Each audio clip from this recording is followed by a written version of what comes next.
think one can. I think it's the only thing that can make a difference.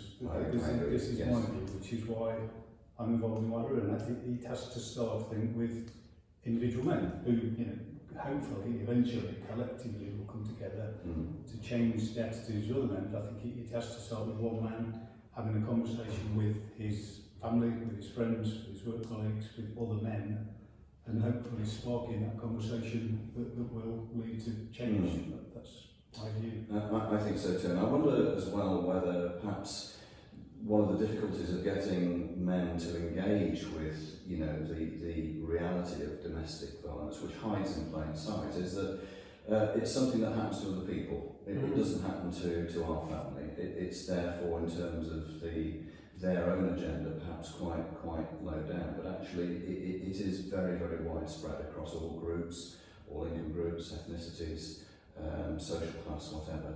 So I think you're right. I think it does take, or will take, a critical mass, and that starts with one person.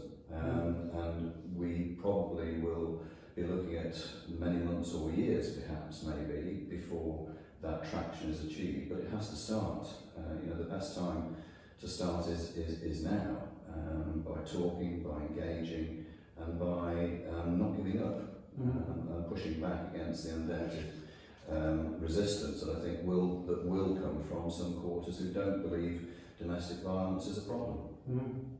And I think also, we've seen it recently, I think, with the Sarah Everard thing, is this not all men agenda. And I think a lot of men find it uncomfortable to acknowledge that there's anything within them or their character that could possibly be or feed into that domestic abuse. That, they go, not all men, I would never hit a woman. And it's almost that's where it stops. I would never do that. I'm not an abuser. But they never examine what they do, their attitudes or what they're doing in their everyday life that could possibly feed into that. Where further down the line it becomes a Sarah Everard case, or it becomes domestic abuse in a more serious way. Just examining the way they behave. There's almost a lack of self-awareness, I think, in a lot of men, or I don't know, or whether it's an arrogance or it's self-protection. I'm not sure what it is, but I find a lot of men won't even engage with it. They just go, no, I would never do that. And that's almost the end of the conversation. They won't go further than that.